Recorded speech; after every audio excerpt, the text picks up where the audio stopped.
Bonjour et bienvenue à On Jazz, édition du 7 novembre 2018. Martin Lemay en compagnie de Luc Dansereau ainsi que de Simon. Hello! Salut, Simon peut pas répondre, alors je réponds pour Simon. Hello! Hello! Et j'ai un petit nœud papillon, je sais pas comment je vais le mettre. Ça me tente pas de. Oups, je suis ici. Ça me tente pas de le mettre autour du cou, mais l'important c'est d'essayer de vous passer le message que c'est le mois de la sensibilisation pour le cancer de la prostate. Et je pense que notre auditoire, majoritairement public cible, est composé de à qui s'adresse cette campagne. Donc, salut messieurs, si jamais le message s'adresse à vous, mais pensez à votre santé, bien sûr.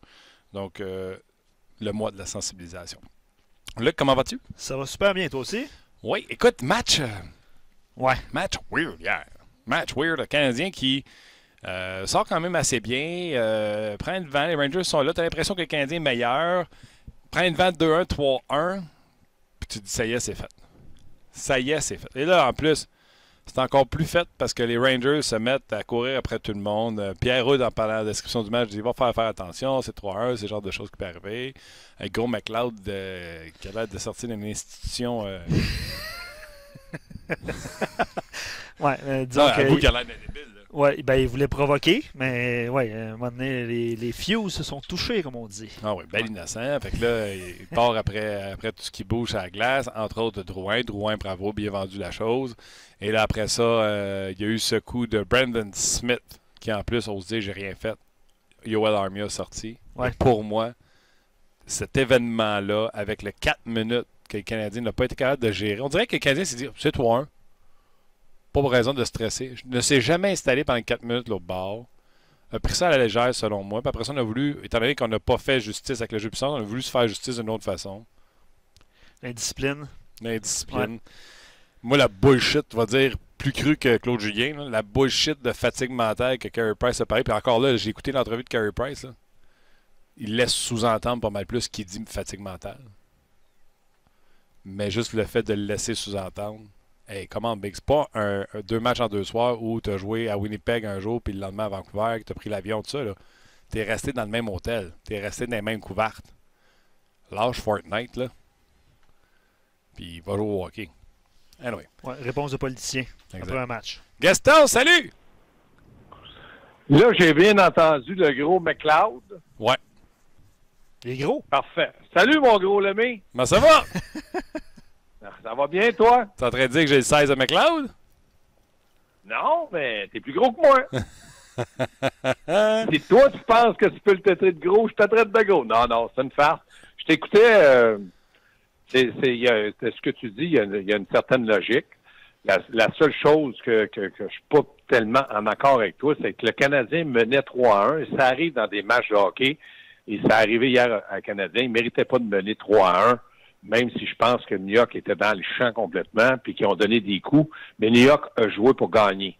Si tu te rappelles le match contre les Islanders, les Canadiens ont dépensé énormément d'énergie à faire un retour, à démontrer du caractère, ils ont brûlé de l'énergie. Du côté des Rangers, on s'est dit, bon, là, ils ont brûlé de l'énergie, oui, ils dorment dans les mêmes couvertes, mais ils rejouent un match émotionnel, c'est-à-dire de la Ligue nationale chez nous, on est gros, on n'est pas aussi rapide, donc on va le faire mal. Puis à un moment donné, ça va être payant de les déranger. Puis comme tu dis, au lieu d'arriver puis de les assommer, le Canadien les a laissés en vie. Puis là, la remontée s'est faite tranquillement. Puis pour moi, le troisième but que Carey Price a accordé aux Rangers a été la dernière pelletée qui a fait que le trou était bien profond. Puis le Canadien s'est enterré. Ouais, il y a déjà des commentaires sur Carey Price. Je pense que vous allez en parler abondamment. Moi, Carey Price, j'en ai parlé ce matin à la radio. C'est sûr, je vais vous en parler après-midi. Mais je veux revenir quand même sur mon point avec Gaston sur cet avantage numérique-là de 4 minutes. Là. Fatigue, pas fatigue, émotion, pas émotion. C'était pas pour continuer, Martin. C'est sûr. Qu'est-ce que tu là, les Rangers étaient tellement indisciplinés. Moi, là, quand j'étais entraîneur dans une cinquantaine d'années, je disais aux joueurs, quand on avait un 5 contre 3 puis que l'arbitre avait été dur avec nous autres, puis là, j'avais l'impression que c'était pas toujours mérité. Je disais aux joueurs, je vous le dis, là, on est 3, ils sont 5. Si on va dans le coin, si on va devant le filet, c'est une mise en jeu, collez-vous à un joueur, s'il vous touche un peu, un genou à terre, va y avoir de l'interférence, de l'accrochage, une mauvaise punition, c'est sûr qu'il va lieu. C'est ce qui est arrivé hier avec Armia quand il est parti, là, le 5 contre 3 à la mise au jeu. Tu parles de pas Armia, tu parles de Tatar. Ah, Tatar, pardon. Ouais, mais ça, Tatar, il sait. Jeu. Ça, tu le sais en plus. Puis, tu sais, Tatar, là, tu sais, de héros à zéro, il a marqué 2 buts dans le match. Puis, il a connu un sapristi bon match, un des rares d'ailleurs, chez les Canadiens de Montréal. Et, écoute, même si tu perds cette bagarre-là, je pense que c'était pendant le 4 minutes. Puis là, il prend cette pénalité-là en se battant dans un 1 contre 1. À la limite, perd là, celle-là, on va reprendre la rondelle, on va repartir, on a 4 minutes pour s'installer. Ça, je trouve que c'était un manque de jugement. Puis je n'ai même pas donné de manque de jugement aux arbitres qui, soit dit en passant parenthèse, ont été pas mal innocents hier. Oui, c'est ça, tu as raison, c'est un manque de jugement, un manque de concentration, puis d'un vétéran, un joueur recru ferait ça, tu te dis, la maturité, il n'a pas. Mais lui, il en a, en tout cas. C'est pas ça, simplement ça, mais quand tu expliques les déboires du Canadien, mais il y a d'autres problèmes plus graves qu'il faut vraiment noter sur l'équipe de Claude Julien depuis 3-4 matchs. Est-ce que, Martin, je vais te poser une question à midi. Ça me tente d'être le gars qui va te poser des questions. Est-ce qu'on a trouvé un ailier droit à Drouin et Domi capable d'être le complément, comme moi, je le dis souvent, complément à un duo? Oui, mais là, j'adore. Pourquoi qu'on n'a pas trouvé un? J'adore ta question. J'adore ta question. On a un peu parlé ici cette semaine. Là, puis, premièrement, l'erreur, c'est hier, on a mis Drouin à droite pour placer Hudon, remettre Hudon à gauche. Je trouve qu'on a créé un nouveau problème en faisant ça. Ça, c'est la première erreur. 2, je n'ai parlé avec Luc cette semaine, Gaston. Puis, tu as sûrement vécu ça dans ta carrière de coach. 2 gars qui aiment ça passer la rondelle comme Drouin et Domi. J'ai l'impression que ça va être difficile de leur trouver un complément parce que des fois, la passe devrait aller à Hudon, puis on l'ignore pour aller à Domi ou à Drouin. Tu sais, ça va être difficile de s'insérer dans ce duo-là, à moins que tu aies une réputation, à moins que tu sois Gallagher, à moins que tu sois peut-être un Andrew Shaw ou un Paul Byron, mais ça va être difficile de percer ce duo-là puis de t'inclure dans ce trio. Moi, je vais bouleverser toute ton émission aujourd'hui. Je vais te dire des choses d'un œil que j'ai vu ça à moi, Gaston Therrien, puis je mets personne d'autre en cause. Moi, je pense que dans l'équipe du Canadien de Montréal, dans le moment, il n'y a personne qui peut jouer à droite d'eux autres. Personne. Ni Gallagher, ni Lekonen. Parce que, premièrement, on a critiqué Lekonen en disant on l'a mis là comme un complément défensif à Drouin, Domi, qui vont être terriblement offensifs. Et ça n'a pas fonctionné parce qu'il n'a pas été capable de produire sur un premier trio. Puis à un moment donné, tu es condamné sur un premier trio à emmener ta contribution, mais il se concentrait tellement défensivement. Ce qui n'a pas aidé Lekonen, c'est que je constate aujourd'hui où je te parle, pas demain, je ne le sais pas, depuis le début de la saison, pour moi, Max Domi est dans la trempe des Bergeron Kopitar. Aussi bon offensivement que défensivement par sa vitesse et sa vision de jeu. Il y a 9 buts marqués. Moi, jamais j'aurais parié ça sur lui. Puis quand je regarde le match avec mon œil de faucon, puis je le vois qu'en repli défensif, il est présent. En zone neutre, il est présent. Puis en zone défensive, il est présent. Puis il patine aussi vite pour retourner de l'autre côté. Il devient, pour moi, aujourd'hui, en 15 matchs, à peu près, un joueur très complet, productif et surtout très fiable. Donc, tu n'as plus besoin de l'économie. Domi fait ce travail-là sans le vouloir. C'est dans son ADN. Tu n'as plus besoin du don parce que Domi fait le travail défensif. Si tu avais un joueur strictement offensif à la Kovalchuk, à droite, je te dirais aujourd'hui que le Canadien a un des 3 meilleurs trios de la Ligue nationale parce que pour moi, Domi, à part un petit peu son indiscipline hier, là, le 2 minutes, je veux plus qu'ils prennent de mauvais 2 minutes. Ils en ont tellement besoin, ça a de glace. Hier, il est sorti -3, puis pour moi, si je suis entraîneur, je dis, il n'a pas joué un mauvais match. Je m'excuse, il est -3, mais je ne peux pas l'associer à aucun mauvais but. Donc, pour moi, il a joué un bon match, comme ça peut arriver à Bergeron ou Kopitar, des joueurs complets. Mais je ne suis pas en train de dire qu'il est rendu là. J'ai dit, il a joué depuis le début de l'année comme ça. Et pour moi, là, je capote. OK, bien j'entends ça, mais je vais péter un peu ta balloune. Oui, il marque des buts. Oui, il fait les replis défensifs, là, des puissants replis défensifs. Mais au niveau de la couverture, c'est pas Patrice Bergeron, c'est pas un exécuteur. Il doit apprendre à jouer défensivement et à être un des meilleurs. Mais pour l'intention de son geste, avec l'intensité de son repli, je suis tout d'accord avec toi. Mais c'est pas encore qui couvrait le camp, puis il n'est pas solide encore en couverture. Non, mais ma te la repéter ta balloune, là, moi. Répète-moi là. Ça va bien, non, mais moi, je vais te dire que oui, il est rendu à un point où il est très bon dans la couverture défensive. Oui, c'est un gars qui est tout le temps bien positionné. Et oui, je ne l'ai jamais vu faire une erreur marquante pour créer un revirement marquant. C'est un joueur de hockey. Comme Bergeron, il en fait. Et je te dis pas qu'il est comme Bergeron, je te dis qu'il s'est comporté comme Bergeron Kopitar. Et comme je te dis, à mon œil, à moi, là, il est dans le moment dans les meilleurs joueurs de centre des deux côtés de la patinoire, parce que toi, tu dis que la couverture défensive qu'il a n'est pas aussi adéquate. Je te dis, tu es dans le champ, regarde-le jouer, regarde-le sur un œil d'entraîneur, tout ce qu'il fait en défensive, tous les replis agressifs qu'il fait en défensive, il est constamment là pour aider ses défenseurs, comme Bergeron le fait, comme Kopitar l'a fait, mais dans un match de hockey, il commet, comme tous les autres, des petites erreurs. Maintenant, mon doute dans le cas de Domi, est-ce qu'il est capable de continuer à faire ça? J'en doute fortement parce que je ne l'ai jamais connu comme ça. Bon, là, tu t'attires des éloges en plus sur le RDS, sur notre page, fait que tu m'énerves. J'aimerais... Je m'en sers comme dans l'an 40, c'est comme ça que je vois le hockey et c'est comme ça que je le vulgarise. Ben oui, mais ta minute, tu te lances des fleurs. Veux-tu me lancer la fleur, là? Je te lance? Il y a quelqu'un sur sa messagerie texte qui dit, je me rappelle très bien de Gaston lors de l'échange qui disait que Domi était un plombier au troisième trio. Oui. Chapeau à toi aujourd'hui de reconnaître qu'il est meilleur que ça. Mais j'ai pas dit plombier. J'ai dit, pour moi, c'est un joueur de troisième trio. Un plombier, pour moi, là, c'est un gars de quatrième trio que l'utilité que tu en as besoin dans ton équipe. Je l'emploie très rarement, ce mot-là, parce que je trouve que c'est pas un compliment à faire. Mais dans le cas de Domi, oui, j'ai dit c'est un gars de troisième trio, mais je le répète, je l'ai jamais vu jouer comme ça. Je l'ai jamais vu être aussi discipliné. Hier, le 2 minutes, j'ai pas aimé ça. Fasse son rire moqueur, Bergeron fait pas ça, Kopitar fait pas ça. Il n'y a plus à faire ça. Pour moi, il est devenu, puis là, arrêtez de me dire que Dano, c'est le premier centre, là. C'est Domi le premier centre, puis c'est sa ligne, son trio qui est le premier trio du Canadien. Je vais intervenir. Je sais que vous lancez des ballons tantôt, vous les pétez, tout ça. Là. Je pense qu'on a une belle image. Simon, peut-tu avoir une image de ballon de quelque part d'ici la fin de l'émission? Non? OK, vous avez parlé d'Udon qui n'est pas le joueur qui devrait être avec eux. C'est difficile pour Udon de se démarquer avec ces deux joueurs-là. Mais c'est qui? Parce que là, il n'y en a pas. Là. Il n'y en a pas. Il n'y en a pas. Il n'y en a pas.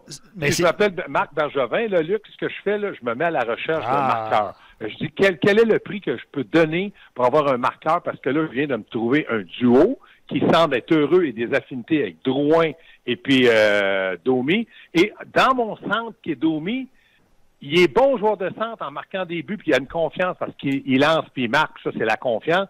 Qui je peux amener à un âge comme eux autres, qui ne me coûtera pas trop cher. Un premier choix, je suis prêt à le donner. Donner un gars comme Sherbach, je suis prêt à le donner. Je suis prêt à faire un sacrifice pour me bâtir un trio à long terme. Ouais, moi, avant, puis tu sais, comprends-moi bien, je suis en train de te dire que c'est la place à Sherbach, mais je veux essayer du monde avant de faire ce geste-là. Jamais. Sherbach n'est pas un gars qui est constant sur la glace dans son travail. Moi, s'il m'avait emmené un camp d'entraînement puis j'avais vu quelque chose dans une étincelle, j'en ai pas vu. Puis la porte, elle était grande ouverte pour minimum commencer sur un troisième trio à droite en étant 6 pieds 2 puis en jouant comme ailier droit. Il a pas voulu le faire. Il a pas voulu travailler maintenant. La pente, elle est ardue. J'y donne pas. Là, ils vont par erreur ou par défaut, on va lui donner peut-être le premier trio. Mais si Barron est établi, c'est Barron qui va sur le premier trio parce que c'est lui qui le mérite. Probablement que au moment de faire son acquisition, puis vous vous souvenez des matchs préparatoires, peut-être que les Bergevin et Claude Julien pensaient ou avaient espoir que c'était pour être Armia. Tu te souviens, hein, il était employé sur... D'ailleurs, Armia, c'est un autre, tu sais, je l'ai dit tout à l'heure dans le préambule de l'émission, là, la perte de Armia a fait très mal autant sur la glace que sur, tu sais, Kotkaniemi n'a plus été le même. Et pourtant, le trio de Kotkaniemi, Lekonen et Armia connaissaient encore une fois un bon match comme à Long Island. Ou contre les Islanders, c'était à Barclay. Tout ça pour dire, crime, ça allait fort du côté de ce trio-là. Puis là, on a perdu Armia. Armia, là, j'ai été le premier à le critiquer en début de saison, là, les 3, 4, 5 premiers matchs. Mais depuis ce temps-là, son bâton, il a un long bâton magnétique, soutire beaucoup de rondelles. Là. Quand on parle d'un bon bâton, là, Joel Armia, là, c'est ça, créer de beaucoup de choses. Ça va être une grosse perte si jamais on le perd pour longtemps. Donc, pas juste parce qu'on perd Armia, mais on avait trouvé un Kotkaniemi qui était surprenant depuis quelques matchs à sa compagnie. Tu as tout à fait raison. Moi, je dirais pas Joel, je vais dire Joel Armia.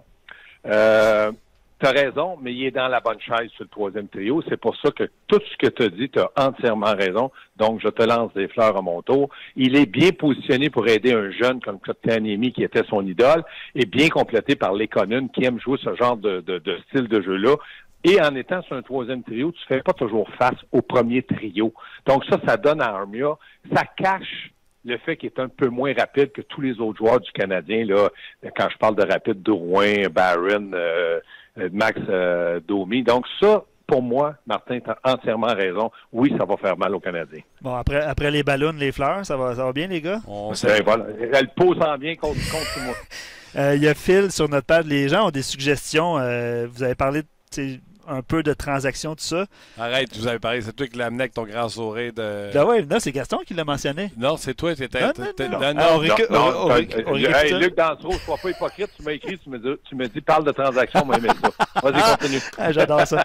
Il y a Phil sur notre page qui écrit en gros caractères, probablement, s'il y avait eu plus d'espace, il écrit Nylander avec des caps lock. Tu vas donner quoi? Mais non, je sais. Les gens s'amusent à essayer de trouver... Vas-y. On a quelque chose à donner. Je t'écoute. Non, je me mouillerai pas dans une transaction je partirai pas une rumeur de transaction, mais dans ma tête, ça fait longtemps que j'aurais manigancé pour une transaction avec Nylander, ça c'est sûr. Vas-y là, prononce-les, le nom de Saint-Lett. De Saint-Lett, c'est Jordy. G-O-R-D-E-A. Jordy. Non, c'est pas ce nom-là, tu veux dire. Ça fait 6, ça. C'est pas ce nom-là, mon Gaston, tu veux dire. Dis-le le nom. Non. Moi, mon barbecue, là, quand je le sers, là, parce qu'il y a une grande marque, puis je veux pas qu'il rouille. Ouais, c'est ça. c'est des beaux modèles, quand même, Gaston. Bon choix.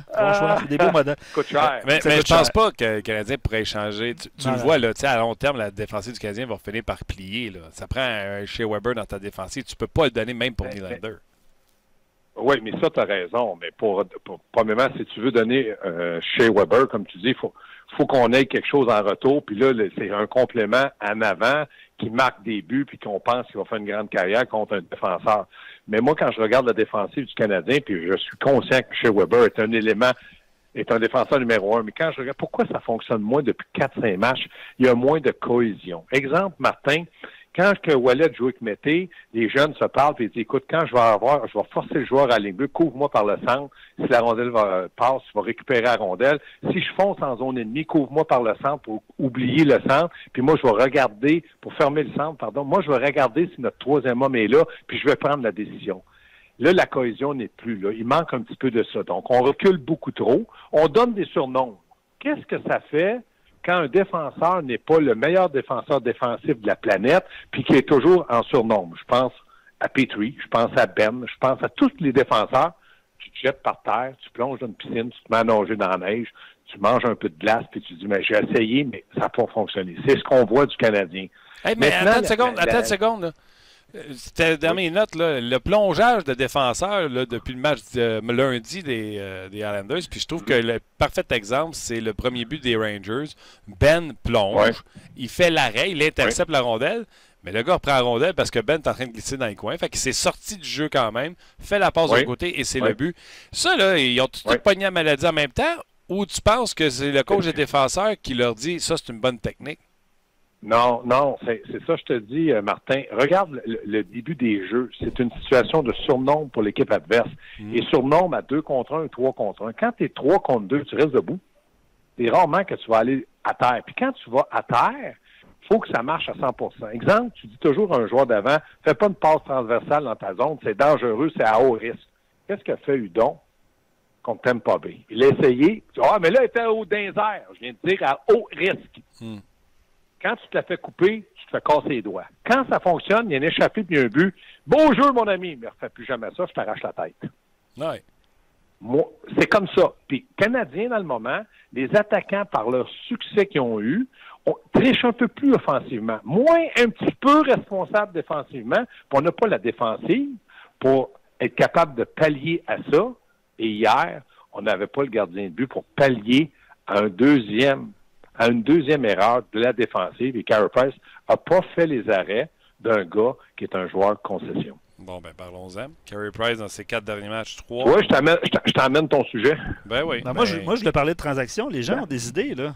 Attends, OK. Vas-y, on va tout te répondre. Vas-y, garoche. Okay. Avant Carey Price, on va aller aux transactions. Il y a Anthony Manta. Là. Mais moi, je pense pas que Manta part de Détroit, mais si Anthony Manta part, Détroit a besoin de défenseurs. Donnez-vous Jolson et un choix.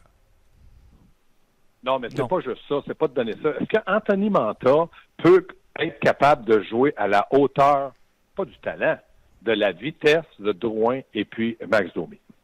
Mais moi, je pense que c'est un bon patineur Manta pour sa grandeur. Oui, c'est un bon patineur. Il est dans la Ligue nationale. Mais c'est pas un patineur comme Drouin Domi. C'est un gars, c'est un finisseur, puis c'est un finisseur qui va arriver toujours sur un peu de retard. Donc, on va s'adapter, s'ajuster, mais je prendrais Manta. Mais je donnerais pas, parce que moi, je connais un petit peu les défauts de Manta à Détroit, ce qu'on lui reproche, et je pense qu'il les a pas tout à fait corrigés cette année. Oui, non, il n'est pas le plus ardent à sa job, puis il va pas chercher à rondelle souvent. OK. Next transaction. Non, ben, c'était pas une transaction, c'est plus un souhait. Tu sais, vous vous souvenez quand Max Domi, quand l'échange s'est concrétisé avec les Coyotes. Duclair. Ouais, le nom d'Anthony Duclair. Tu sais, puis on s'entend, le Domi connaît une saison, un début de saison au-delà des attentes. On pouvait on pouvait pas avoir un groupe de joueurs, peut-être que ça va fonctionner. Là, Duclair va quand même bien avec les Blue Jackets. Là, il y a 9 points à ses 15 premiers matchs, mais c'était quand même un gros point d'interrogation. Hein. Oui, mais est-ce qu'on est prêt à payer le gros prix pour Duclair? Non. Est-ce qu'on est prêt à lui donner un essai? Oui. Est-ce que ça pourrait être concluant? Est-ce qu'on a la patience d'attendre? Oui, parce qu'on n'est pas en reconstruction, mais on est en reset. Ouais. Donc, on pourrait essayer, dépendamment du prix. OK. Ouais, puis plus tard, il y a Nick Suzuki qui s'en vient, puis tout ça, là. Cette année. Oui, mais attends. Mais Duclair ne fait pas ombrage à Suzuki. Duclair, c'est un allié, c'est pas un centre. OK. Price, à cette heure, peux-tu y aller? Luc, tu veux-tu? Oui. La prochaine fois, Luc, tu langues des sujets de transaction, là, amène-en 6-7, qu'on puisse se faire plaisir, se réchauffer un peu les esprits. Là. Ouais. Les affaires de hors-d'œuvre et de cocktails. Là, amène-nous un repas. Un bonbon, je veux le croquer puis tu me l'enlèves. Voyons donc. Pas gentil, là, loin, il vient de passer. Mais justement, tu as des bonbons en banque. Non, mais tu sais, je ne lirai pas les suggestions de transaction par rapport à Carey Price. Là. Il y en a beaucoup sur Facebook. Là. Non, on va pas là, mais Carey Price, 3, 4, 5, les buts qu'il a accordés lors des 4 derniers matchs. Oui. Moyenne de 4 buts accordés. Tu peux pas gagner. Là, je vous parle même pas de son salaire, parce que je veux vous parler du salaire, puis vous me répondez, ouais, mais c'est parce que c'est des chances A+, que Stamkos s'amène sur lui. Ben oui, mais Stamkos, on le paye 10 millions pour les scorer. Fait que lui, on le paye 10 millions pour l'empêcher de scorer. S'il n'est pas capable, on va le payer 6, 7. C'est ça. Tu sais, tout à fait raison. Lui, ben c'est ça. Ben lui, là, si on veut gagner, il faut qu'il en donne 2.2 par game. S'il n'est pas capable, on va changer. Martin, je comprends où tu veux aller. Le Canadien n'est pas une machine à fabriquer des buts, même s'ils ont eu leur part de buts, on sait que ça peut être plus difficile. Moi, je dis, quand c'est comme hier, là, à 3-1, pour moi, là, puis Vincent, il me dit la même chose, il dit, c'est vrai ce que tu dis. Les Canadiens ne méritaient pas d'être là, mais ils ont été là, ils ont le facteur chance, ils ont le facteur n'importe quoi, je m'en fous. Ils menaient 3-1. Ouais.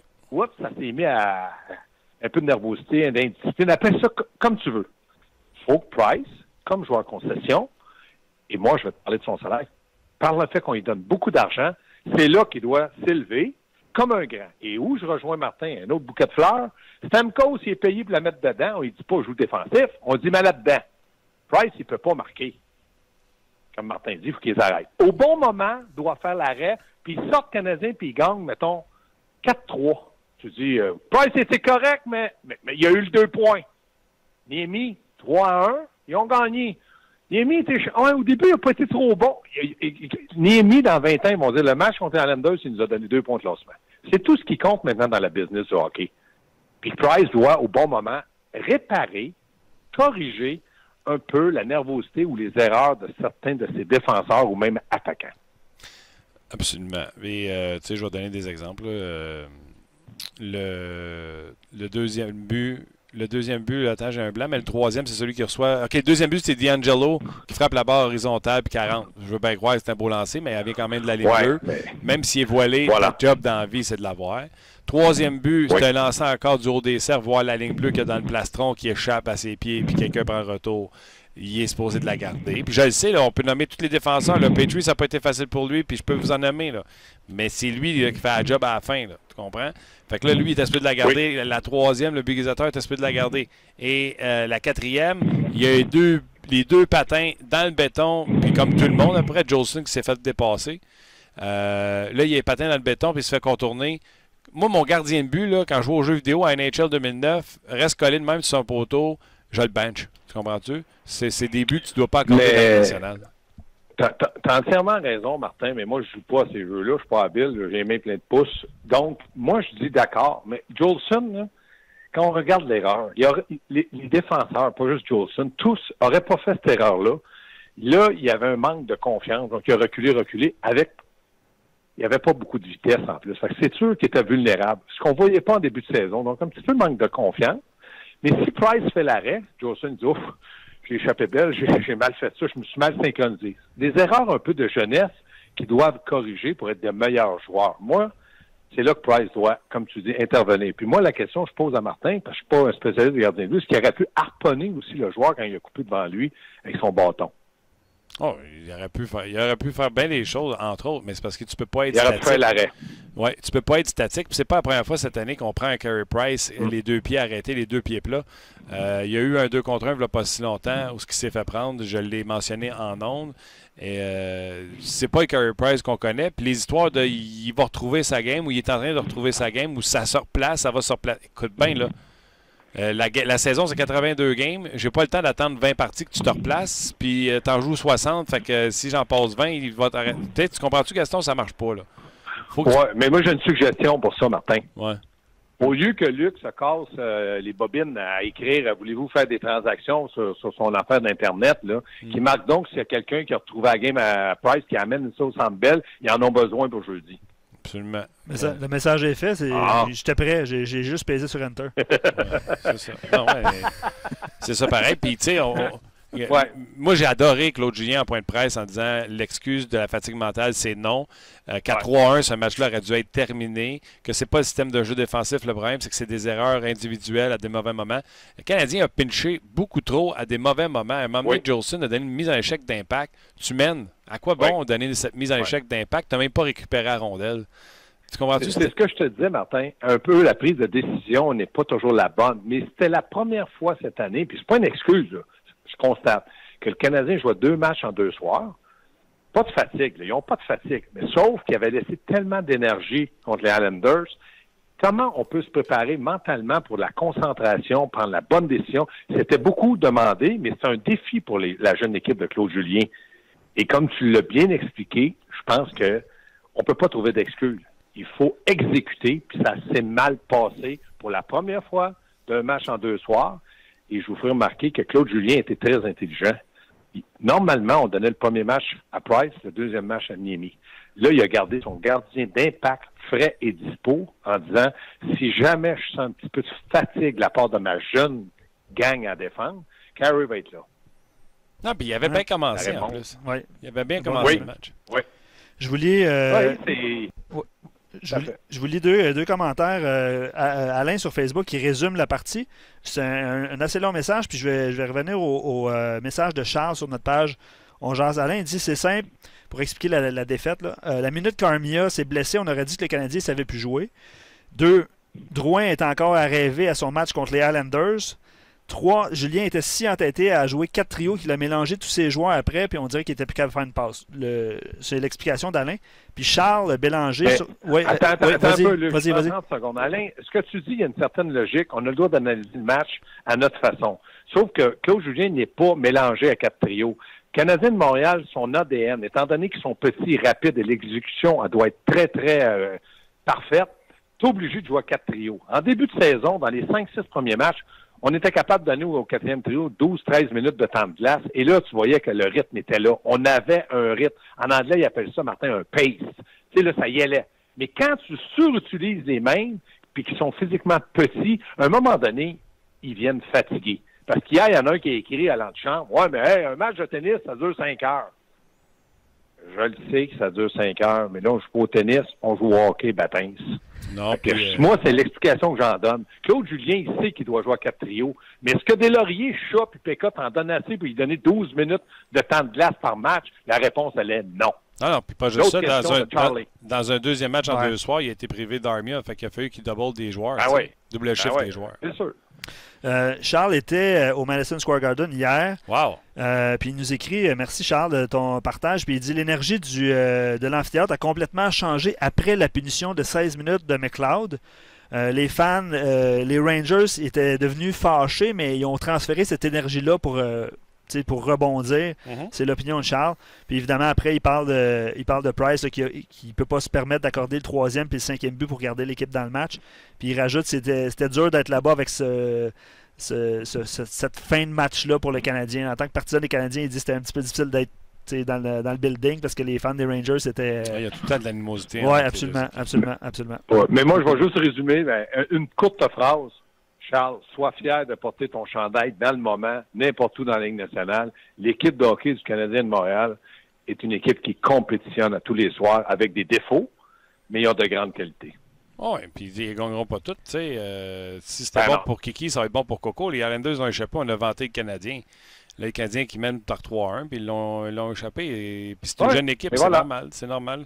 Puis on aurait parlé de plein d'autres facteurs, mais on va se reprendre. Tu sais, je veux juste faire la parenthèse. Tu disais là, 2 matchs en 2 soirs, puis le monde disait ouais, ça dure 5 heures. Là.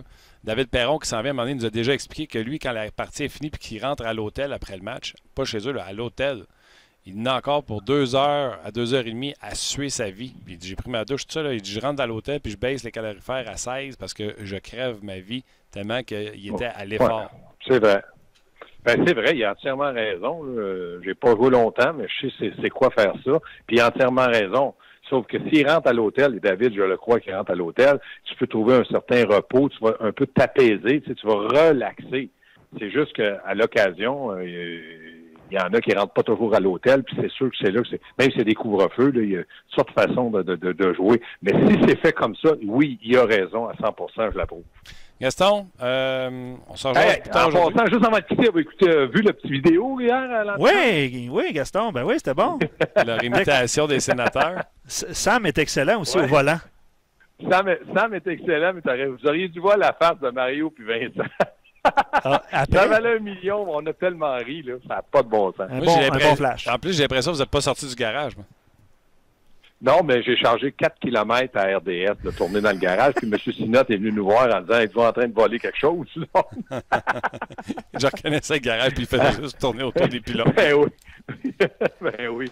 Hey, messieurs, je vais te dire, mon petit Luc, je te salue. Le gros Martin, je te salue. Ouais. Et le gros McLeod aussi, je le salue bien. Bye, Gaston, ça jase. Salut, les gars. Salut. Gaston. Boy. Oui, je vais lire quelques commentaires sur Facebook. Puis tu l'as mentionné, David Perron s'en vient. Je veux juste faire une parenthèse. J'aurais pas laissé mon char à Sam dans le garage. C'est tellement serré, il l'a raccroché, c'est sûr. Ouais, écoute, s'il tourne en rond, j'imagine que. Ouais, bon flash pour ceux qui n'avaient pas vu ça là, à l'antichambre, une genre de parodie de la. Une petite affaire comique là. De Luc Bellemare puis Gaston Terrien qui parle dans le dos de Mario Tremblay puis de Vincent Danford. Exactement. Bon, quelques commentaires sur Facebook, puis d'excellents commentaires aussi sur rds.ca. Marie-Pierre parle de la mauvaise énergie que dégage Price depuis 3 ans.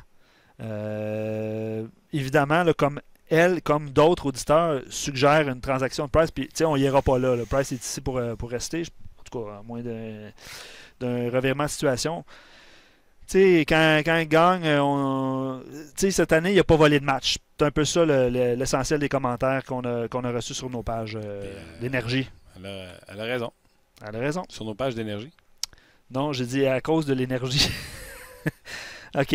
Michael, il dit Michel Terrien disait souvent quand tu marques 3 buts en moyenne, tu es supposé gagner. Là, on pensait que le Canadien n'était pas pour avoir d'attaque, mais là, ça prend 4-5 buts pour gagner. C'est trop. Le Canadien Price doivent baisser le nombre de buts accordés par match. Absolument. On peut pas être en désaccord avec ça. J'ai ça. adoré les commentaires de Claude Julien après le match en disant à 3-1, ce match-là aurait dû être fini. On aurait dû terminer ce match-là. Je reviens sur cet avantage numérique de 4 minutes. Pour moi, ça change le tout dans cette partie. Puis Price doit faire les arrêts. On parle même pas de son salaire. Jacques Demers a déjà dit Vincent Lafousse est payé pour le mettre dedans qu'à mettre dedans. Lui, il est payé pour les arrêter qu'ils arrêtent. Dernier commentaire sur Facebook. Eric dit il faut juste rester réaliste et arrêter de partir en peur après chaque victoire. On l'avait prévu comme ça en début de saison, hein, une victoire, une défaite, 2 victoires, 2 défaites. C'est ce qui se passe. Puis je pense que. Absolument. C'est l'affaire, c'est quand ils gagnent, on va en parler pourquoi. Puis quand ils perdent, on va en Ben parler c'est ça, pourquoi. exact. Puis on C'est un peu jase. ça le but du show. On s'amuse. On jase. Voilà. Écoute, les gens sur Facebook, on va se dire au revoir. Venez. Sur notre page rds.ca. On va parler avec David Perron dans quelques instants. Entre autres, je vais lui poser la question au sujet de Jonathan Drouin, le fameux 2 matchs en 2 soirs. Là, Drouin qui a joué son meilleur, puis qui joue sa pire le lendemain. C'est quand même spécial. Donc, les gens sur Facebook, venez nous rejoindre tout de suite. Vincent rajoute sur nos pages, il faudrait dire à Drouin qu'après 5-6 revirements de suite, il faudrait lâcher la rondelle un peu, la donner un petit peu plus vite. Qui a dit ça? Vincent Tessier sur notre page. Effectivement. À un moment donné, Bon quand tu le sens que tu ne l'as pas, Bon point. C'est un excellent point. Tu sais, à un moment donné, quand tu sens que tu cafouilles avec, ouais.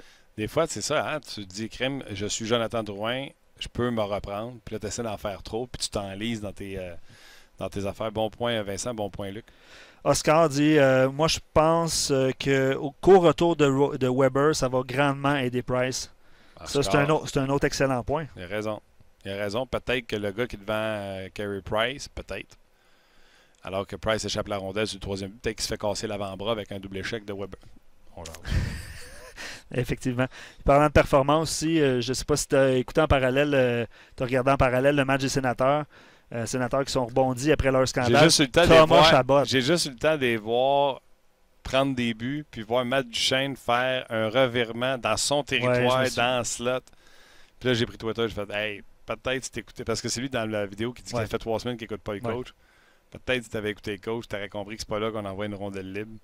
Bref, il s'est bien repris. Je pense que Duchesne a fini la saison le match avec 3 points, puis il s'est excusé après le match. Oui, absolument. Puis Thomas Chabot, qui est à 4 points du meilleur marqueur de la Ligue nationale, c'est quand même un exploit. Là. Il est très jeune, 20 points. Je pense qu'il a 3 points, un but, 2 passes hier. Il est quand même rendu à 20 points en 15 rencontres. Absolument.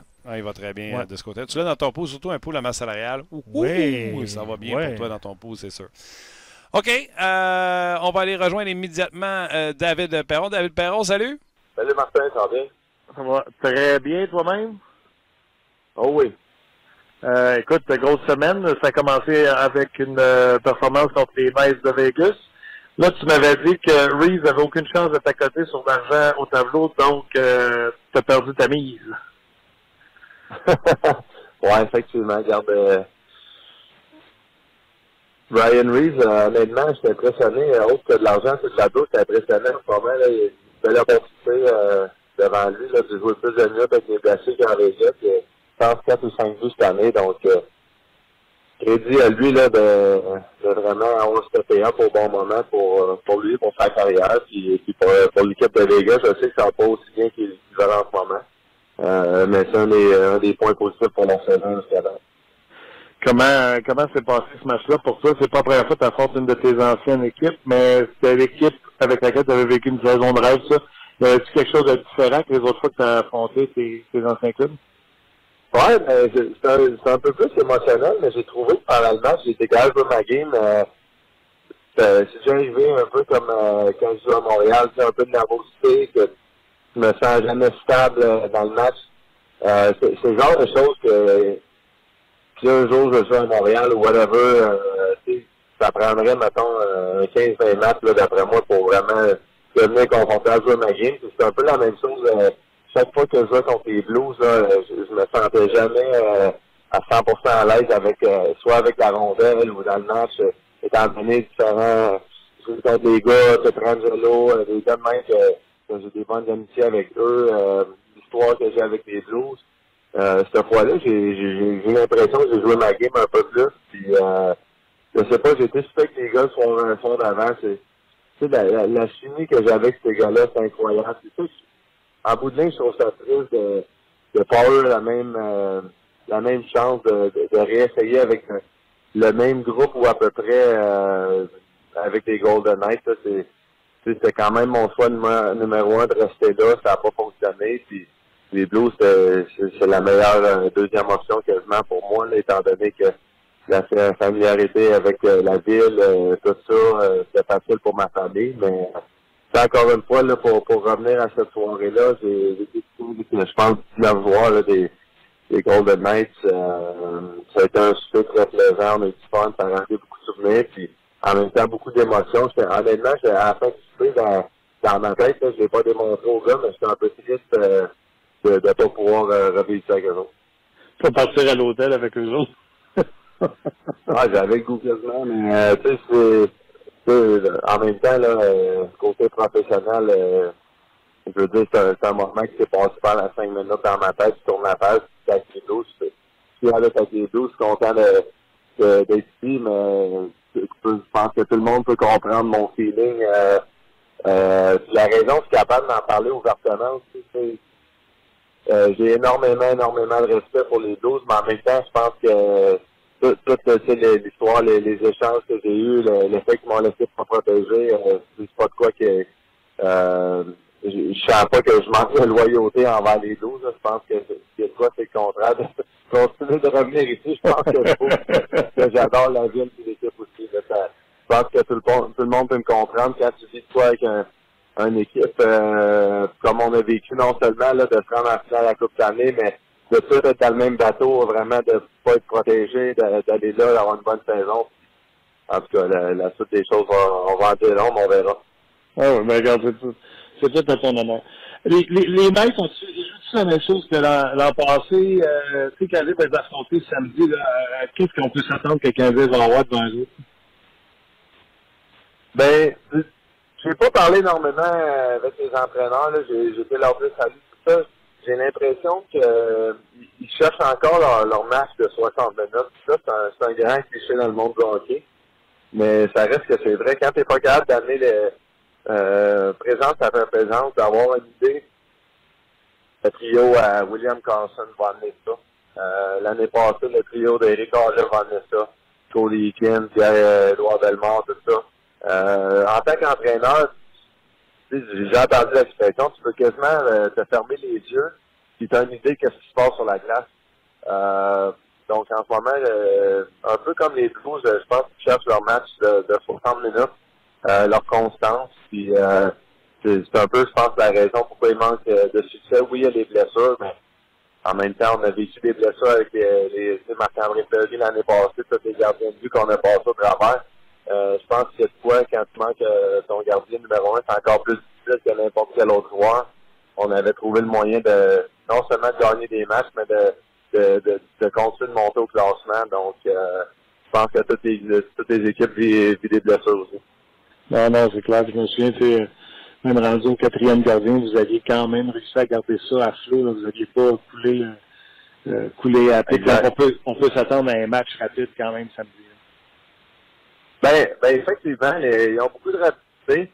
C'est sûr que là, un gars comme Holland, avoir la blessure qu'il y a eu hier, c'était pas beau à voir, c'est un des bons amis, puis j'étais fier de sa saison, de jouer avec lui l'année passée, de pratiquement marquer 30 buts pour un gars que personne ne voyait ça en lui. Donc je trouvais que sa saison commençait à bien aller. Il n'a pas bien débuté la saison. J'ai parlé avec lui beaucoup, puis essayé d'aider de différentes façons, même si je joue pas avec lui. Donc c'est plate à voir, c'est un jeu qui amène beaucoup de vitesse, c'est sûr et certain, mais regarde, c'est la réalité de la Ligue. Quand il y a des blessures, il y a un autre gars, il faut qu'il step up. Nous autres, on avait Braden Shen au dernier match, il n'a pas joué. Le jeune Thomas, il a eu une meilleure opportunité. J'ai joué avec lui puis Fabry, donc toutes les équipes disent ça. Ouais, tu as ramassé un point. D'ailleurs, la deuxième passe, c'est Thomas. On a pris le jeune Thomas quand tu joues avec lui. J'ai adoré chaque match. J'ai joué le dernier match de saison contre Washington avec lui, puis on n'avait aucun vétéran pratiquement dans l'alignement. Moi, j'avais vécu une blessure en début de camp, donc il voulait vraiment que je joue ce match-là pour vraiment être sûr que mes jambes, tout mon corps était prêt pour le début de la saison. J'avais aucun problème avec ça. Puis Washington avait tout leur alignement. J'ai trouvé que Thomas avait joué un très bon match. C'est sûr qu'il continue de s'ajuster, mais c'est pas évident. Quand le gars est habitué de jouer 20 minutes au niveau de junior, il arrive au niveau de la Ligue nationale. Même hier encore, je sais pas s'il il a passé les 10 minutes là, sur la patinoire, donc c'est pas évident. Mais regarde, il a fait un gros jeu là, pour vraiment nous envoyer en 2 contre 1, moi tout tabou hier.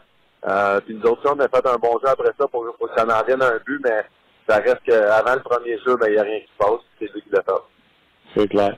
Hey, une petite question pour toi. Hier, le Canadien joue un deuxième match en 2 soirs pour la première fois de la saison.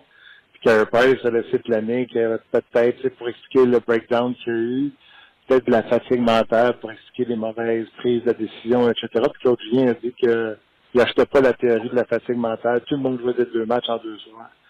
2 matchs en 2 soirs, si c'est que ça, fatigue mentale, ça vient-tu jouer maintenant? Ben, c'est vrai que ça va d'un bord ou de l'autre, mais je vais aller du côté de Price cette fois-là, juste parce que quand c'est le premier back-to-back de la saison, on dirait pour comme se réhabituer, se repréparer différemment. Pour moi, mon succès lors du deuxième match en 2 soirs va arriver quand que je suis capable de tourner la page le plus vite possible sur le premier soir, commencer ma préparation pour le lendemain. Tu peux commencer ce produit littéralement dans la chambre après le match ou en arrivant à la maison, peu importe, commencer à, exemple, quand j'étais jeune, je pouvais avoir soit, exemple, un bon match le premier soir, exemple, un but de passe, whatever, l'équipe gagne. Le lendemain, on dirait, j'avais resté dans mon match, j'étais content de ma performance, puis je vois mon pire match de la saison, puis maintenant, je trouve que j'ai plus de constance dans mes back-to-back. Justement, bon match, mauvais match, je tourne la page. Puis je pense que ça fait une différence. Donc, nous aussi, notre premier 2 matchs en 2 soirs, ça s'en vient bientôt là, de notre côté. Donc, j'espère de vraiment avoir cette mentalité-là et d'être capable de la. Et vous, ce que je viens de dire, Drouin a peut-être connu son meilleur match lundi contre les Islanders, puis hier, il termine -4. Il est moins en mouvement, les pieds bougent moins. On dirait que tu viens de décrire son match. Qui t'a dit, c'est Drouin? Drouin, -4 hier. Puis tu sais, s'est fait battre les replis défensifs. Là, tu sais, le joueur se freinait, puis lui a continué. Exemple, c'est Danny Jacques qui est rendu en arrière du filet. Vraiment, tu sais, du tout au tout, le meilleur match à son pire match. On dirait que c'est ce que tu viens de décrire dans ça. Ouais, regarde, ça prend quelques années avant de vraiment être capable de s'adapter de la bonne façon. On a toute notre routine qu'on doit trouver. Est-ce que c'est 100% ça pour Joe Gardis? J'ai pas regardé les matchs, je peux pas te dire, mais ça fait du temps. C'est hâte parce que je me souviens l'an passé, tu parlais, tu sais, moi ou les gens qui nous écoutent, on y pense pas, mais tu sais, c'est tout, tu nous as conté à quel point quand tu finissais un match, tu arrivais à l'hôtel puis tu suis encore ta vie pendant 1 heure ou 2 juste à décompresser la game que tu venais de jouer. Ouais, exactement. Les gens, c'est intéressant, surtout au Québec, parce que évidemment, les partisans de hockey sont très fiers de leur équipe, puis ils vont suivre ça match après match. Tu trouves que la télévision à 6h30, 7h pour le match, à 10h c'est fini. Puis dans la tête du partisan, quand tu trouves la télévision encore à 7h le lendemain, c'est comme si tout le monde est prêt à 100%, il n'y a pas de blessure, il n'y a pas rien, il n'y a personne qui est malade. Tout le monde est malade. La réalité, c'est pas réellement ça. C'est vrai que la moitié de l'équipe, on voit un petit bobo. C'est tout le temps, c'est souvent des niaiseries qu'on est capable de jouer avec, mais ça vient nous affecter dans notre récupération. Encore une fois, le match est différent.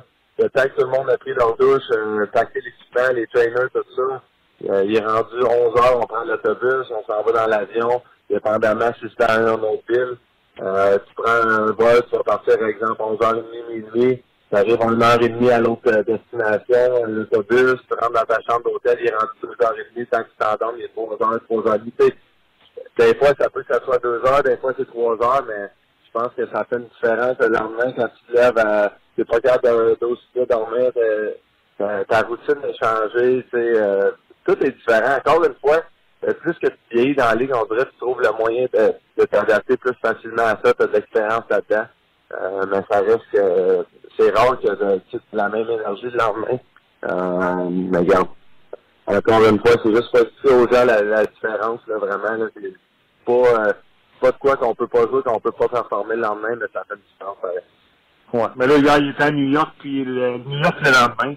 il aurait pu se forcer les tabarouettes, là. Mais je comprends le bout de tout ce que ouais, non, mais ça, crois-moi que ça reste avec le trafic à New York, là, je sais pas qui jouait le Rangers hier, hein, je pense. Ouais, hier, c'est Rangers. Tu sais, oui, des fois, tu peux rester dans le même hôtel parce que c'est pas loin, mais ça reste le trafic à New York, différentes choses.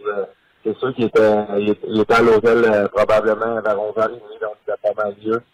Il y a eu un repas d'équipe après le match, définitivement à l'hôtel. Le temps d'aller se coucher, il est rentré à 1h30 pareil. C'est quand même pas que tu couches à 10h comme d'habitude, 10h30. Mais regarde, effectivement, on est des professionnels, on trouve le moins de s'informer. Je comprends que l'entraîneur va dire qu'il n'y a pas d'excuses. Mais regarde, je peux te dire que le premier de l'année, il est tout le temps un petit peu plus difficile. J'adore ça, ce bout-là. Écoute, je vais revenir tantôt là, sur la victoire d'hier, puis surtout votre défaite de samedi, parce que vous avez eu juste 15 shots, mais tu prends-tu Uber souvent, toi? je pense que je vais changer pour le Lyft maintenant ou un autre au taxi à Montréal, le gouvernement, parce que non, regarde, c'est une situation embarrassante pour les joueurs, pour la Ligue, pour les entraîneurs. C'est pas le fun à voir. Je pense que je comprends les deux côtés de la médaille. C'est pas que toi tu veux voir les joueurs parler contre qui que ce soit, les entraîneurs. Mais ça reste souvent, quand on est sur la route, peu importe, on est tous les gars ensemble, on va discuter, oui, on va parler de différentes choses. Il y a une façon d'amener ça, de pas d'essayer d'être constructif. C'est pas toujours tendu de même dans cette vidéo-là, mais c'est des choses qui arrivent. Tous les joueurs le font, ils l'ont fait. Je pense que même chose du côté des entraîneurs après une défaite dans leur bureau d'entraîneur, c'est pas mal sûr qu'ils parlent des joueurs. Regarde, encore une fois, là, je pense que Mike Babcock l'a dit, on est tout le temps, faut tout le temps essayer de se rappeler qu'on est tout le temps enregistré dans la vie. Ça, c'est la façon facile de voir les choses, mais la réalité, c'est que même lui, c'est pas mal ça que c'est à faire. Tu sais, les gens vont comprendre, tu sais, je vais pas te demander de me parler de Martin Raymond, Matt Duchesne ou peu importe. Moi, ce que je veux savoir, c'est la nouvelle sort à 9h, 8h47, je pense, lundi soir. Vous autres, vous êtes game B mardi matin dans le vestiaire. Ça doit être là que vous avez commencé à en parler entre vous autres. Qu'est-ce qui s'est dit? On n'en revenait pas, tous les gars, ça c'est sûr, certain. Puis, je sais pas, aux États-Unis, avec ça, puis pour ça, tu peux poursuivre pour quasiment n'importe quoi. J'ai hâte de voir s'il va y avoir de quoi de ce côté-là, parce que c'est quand même la vie privée des gars.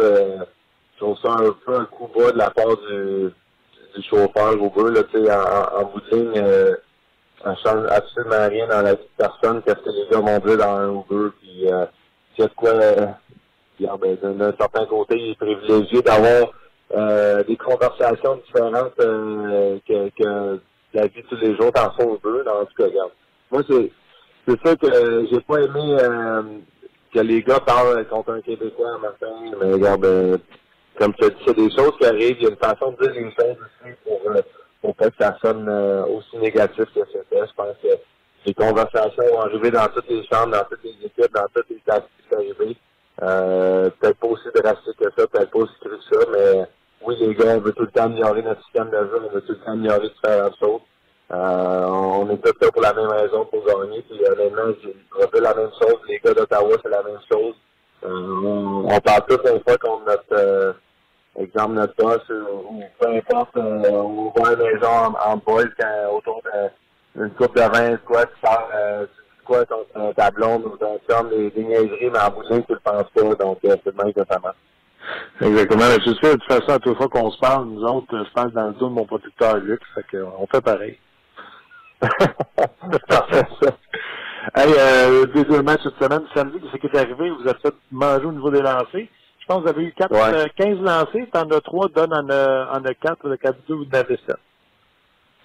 Ouais, je pense qu'on était cassés là, mais peut-être qu'il y avait 3 lancers, puis les autres n'avaient pas beaucoup, mais tu sais, il y a des matchs de même, on n'a pas bien joué, au fois qu'on a bien joué hier non plus, malgré qu'on a fait quelques beaux buts, là.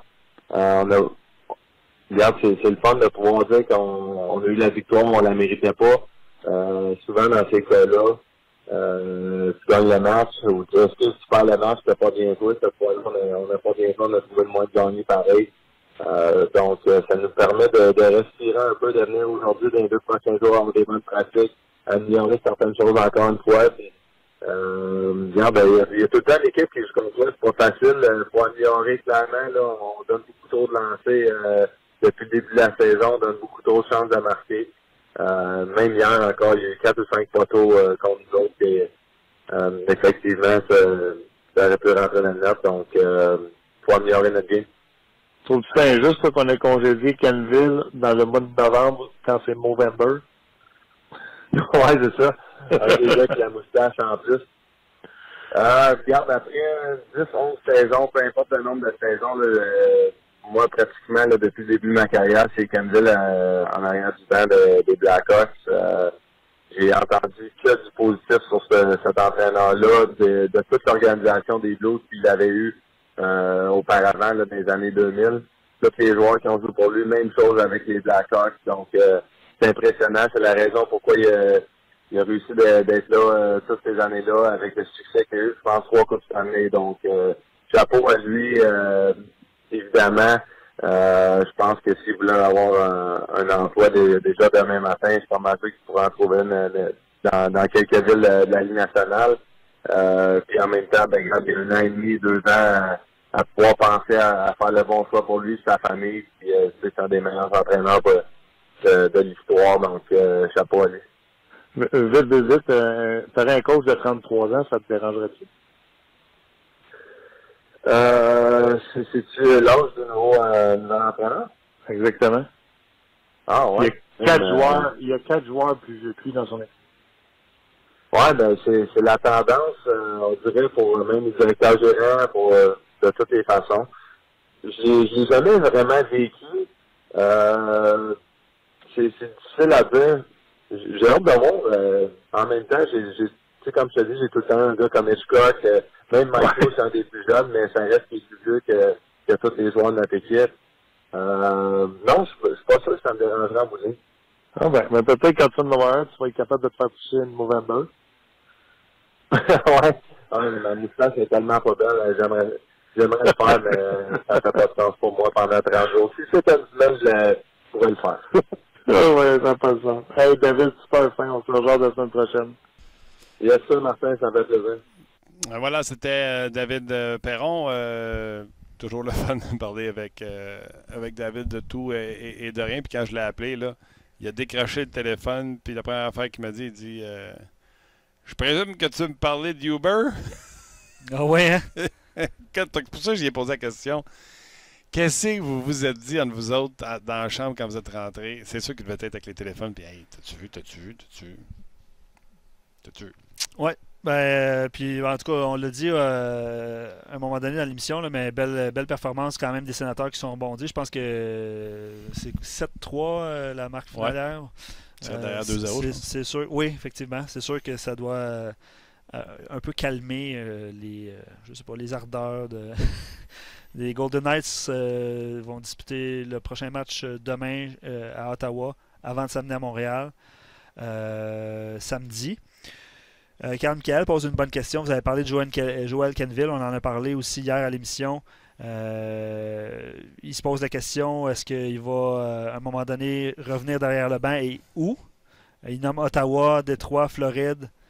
Je pense pas que ça va être un nouvel associé pour Claude Julien. Là, mais, Non, mais Ottawa, non, n'a pas l'argent pour signer un coach de même. Bon point. Juste vous rappeler que lui, il reste une autre saison à 6 millions en plus de cette année. Bon point. Donc, ça prend quelqu'un qui est capable d'accoter ce salaire-là pour que lui fasse « Hey, sais-tu quoi? Il me reste 9 millions à ramasser. Je vais aller à Ottawa pour 900 000. » Ouais, ça arrivera pas. Ça va être un gros marché. Peut-être Los Angeles, par exemple, là, ce qui pourrait être une option. Ouais. Puis en terminant, je ne sais pas si vous avez vu. Je ne sais pas si. Tu sais, Claude Julien est revenu puis il a recaché du gros cash. Oui. Puis il venait de se faire mettre à la porte. Oui. Y a-tu quelqu'un qui va aller chercher Canville qui n'a plus de job puis donner 6 millions? Ben, peut-être pas cette saison. C'est la saison prochaine? Il est sous contrat aussi. Ouais. Peut-être qu'il va devoir patienter. Puis, tu sais, être lui, peut-être qu'il veut prendre une petite pause aussi. Là, on sait jamais. Ouais. Pour les fans de Milan Lucic, allez voir sur rds.ca la séquence où est-ce qu'il est impliqué avec Mathieu Joseph, le joueur recru du Lightning de Tampa Bay. Puis je suis justement en train de lire le texte et il va devoir s'expliquer au département de sécurité parce que allez voir la séquence là, en terminant l'émission. C'est un sauvage! Ouais, disons qu'il est parlé de main morte à l'endroit du jeune Joseph qui avait mis en échec de façon douteuse Russell, le défenseur des Oilers. Puis c'est drôle hein, quand un geste comme ça arrive. Tu as évidemment ses coéquipiers. Stamkos, il y a une citation dans le texte sur RDS.ca qui croit que ce geste-là a été prémédité de la part de Lucic. Évidemment, il est parti de la ligne rouge, puis il l'a suivi jusque dans la zone adverse. Ouais. Mais Joseph ne l'a jamais vu venir. Ce commentaire-là de Stamkos. Puis après ça, tu as Todd McLellan, l'entraîneur des Oilers, après ça qui a dit ben non, Lucic a fait son travail comme redresseur de tort de l'équipe. Puis il a jugé que Joseph avait pris trop de liberté à l'endroit de Russell. Puis il est d'accord avec ça. C'est une des raisons pour laquelle Lucic fait partie de la formation. Puis il prend soin de ses coéquipiers. C'est pas Dossier trop. à suivre. On verra comment la Ligue nationale de hockey va régler le cas. Ouais. Allez voir la séquence. Si vous ne l'avez pas vu, là, c'est assez. C'est plate parce que dans ce match-là, tu parles de ça au lieu de parler des arrêts de Vasilevski. Ah, avec sa tête. Avec la tête, mais il a fait plein d'autres. Absolument. Dans ce match-là. Meilleur gardien de la Ligue nationale, Vasilevski. On peut dire ça. Toute une formation. Présentement, oui. Puis tu sais, je ne veux pas relancer le débat Pichot, mais il y en a un qui a écrit Panarin, Bobrovsky pour Price, Sherbak, puis un choix, mettons. Oui, on en parlait, ouais.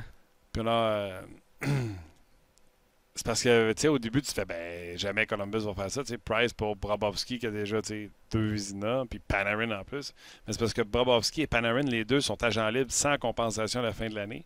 Tandis que Price est signé à long terme. Donc, Columbus, s'ils sont pas capables de signer Bobrovsky, présentement, peut-être qu'ils se disent, hey, t'as qu'à le perdre pour rien. On peut avoir un gars qui est sous contrat pour 10 ans. Puis du côté du Canadien, on prend la chance de pouvoir re-signer peut-être Bobrovsky et avoir un joueur de location qui peut jouer sur les 2 premiers trios à Montréal en Panarin. On ne veut pas faire de sujet pour échanger Price. 2, c'est loin d'être arrivé, mais c'est un auditeur qui nous a suggéré ça. Puis ça méritait juste de vous lancer la balle courbe avec ça. Oui, il y a eu quelques réactions, commentaires. Hein, vous êtes habitués. Hein, aussitôt que quelqu'un écrit, vous pouvez commenter. Vous l'avez fait aussi. La plupart des gens mentionnent que Ed Columbus ne fait pas la transaction. Mais moi non plus, je ne la fais pas. C'était Columbus ou c'était Montréal? Si je suis Montréal, je ne la fais pas. C'était Columbus? Ben non plus. Wow. Non plus. En partie, pour le Canadien, pour Bergevin, en partie parce que les 2 joueurs que tu as mentionnés sont joueurs autonomes. Ça va faire un gros montant à la fin. Puis le salaire de Price, aussi élevé soit-il, il est sécurisé là, pour les prochaines années. Oui, mais tu peux pas signer Bobrovsky à plus que ça. Là. Non, mais tu signes à combien, Bobrovsky?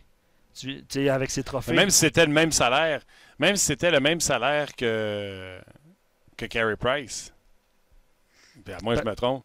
Parce que t'as Panarin en plus, c'est ce que... Non, c'est non, mais lui, il commande combien, Panarin? Là, il est à 6. Mais ça va coûter plus que ça. Hey, on jase. T'as perdu quoi si, à la fin de l'année, tu perds Panarin, mais t'as re-signé Bobrovsky? Tu regardes Bobrovsky, tu vas te donner le même argent que Price. Non, je sais pas. Price est parti. On voulait pas en parler, on en parle, mais... On jase. Ben, continuez à réagir sur nos pages. On vous laisse ça, vous avez la journée pour en jaser. Ben, c'est ça. Okay. Jasez de ça. Juste mentionner, pour les fans de la NBA, il y a 2 matchs sur nos ondes ce soir à RDS2, dont celui entre les Raptors et les Kings. C'est précédé de San Antonio-Miami. 2 matchs NBA, allez voir ça. Beau spectacle. Luc, t'es bon. Ben, merci pareillement, mon cher. On se rejase demain. Merci beaucoup à Simon, Luc Dansereau et surtout un gros merci à vous d'avoir été là. On se rejase demain. Attention Simon, ça s'en vient. Bye.